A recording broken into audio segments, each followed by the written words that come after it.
ابو القاسم زہراوی، مصنف کا نام حمید عسکری۔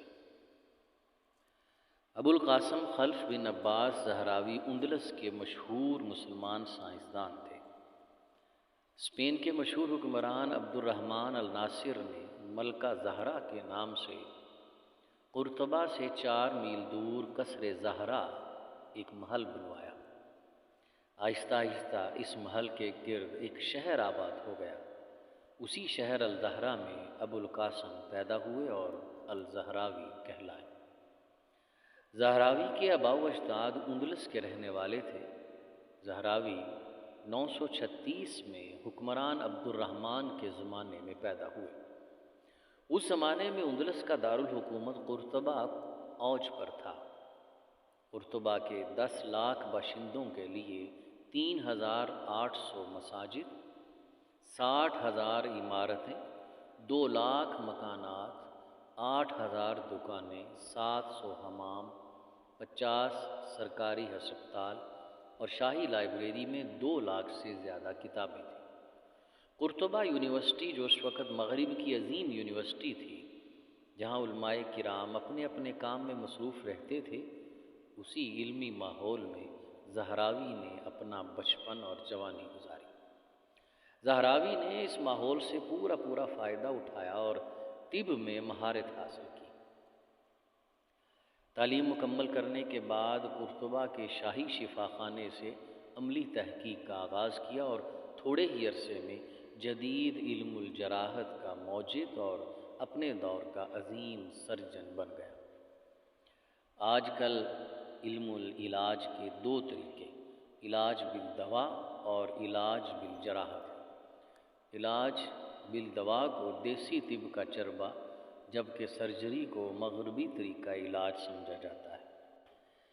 علاج بالدوا کو دیسی طب کا چربا یعنی نقل، جبکہ سرجری کو مغربی طریقہ علاج سمجھا جاتا ہے۔ اس کی وجہ یہ ہے کہ ہمارے عوام اسلامی دور کے عظیم سرجن ابو القاسم کو نہیں جانتے، جنہوں نے یورپ والوں کو یہ فن سکھایا۔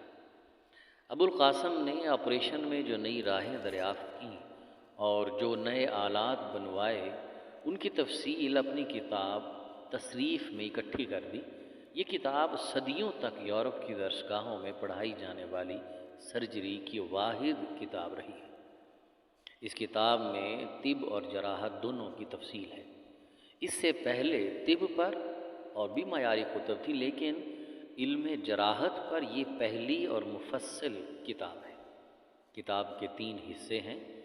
پہلا حصہ داغ دینے سے متعلق ہے، جبکہ دوسرے اور تیسرے حصے میں عملی جراحت کی تفصیل اور مختلف اعمال جراحت کا بیان ہے، مثلا دانت نکالنا، آنکھوں کا آپریشن کرنا، ہڈی جوڑنا اور پتھری نکالنا وغیرہ۔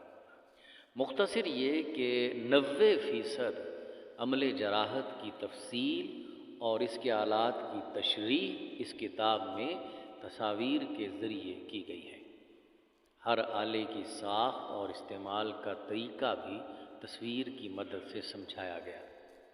تصریف سے پہلے جراحی پر اس معیار کی کوئی کتاب نہیں لکھی گئی تھی۔ علاوہ ازیں اس کتاب میں ایسی تصریحات بھی ہیں جن سے طبی دنیا اس سے پہلے بے خبر تھی۔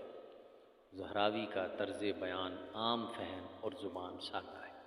وہ ہر موضوع کے عملی پہلو اور ان کے تمام رموز اس قدر تفصیل سے بیان کرتا ہے کہ کوئی تشنگی باقی نہیں رہتی۔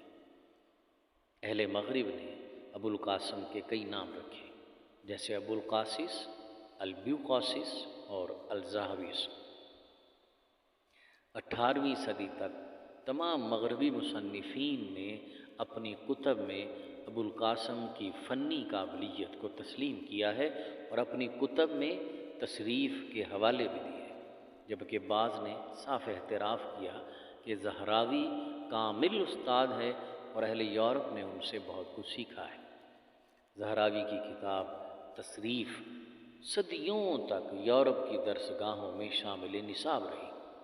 تصریف کا سب سے پہلا لاطینی ترجمہ 1497 میں وینس سے ہوا 1541 میں عربی متن اور لاطینی ترجمہ ایک ہی جلد میں باسل سے شائع ہوا۔ 1881 میں اس کا فرانسیسی زبان میں ترجمہ کیا گیا اور مترجم ڈاکٹر لی کارک نے اسے سرجری کی شاہکار کتاب قرار دیا، جبکہ یورپ والوں نے ترجمے کے ساتھ ساتھ اس کی شرح بھی لکھی۔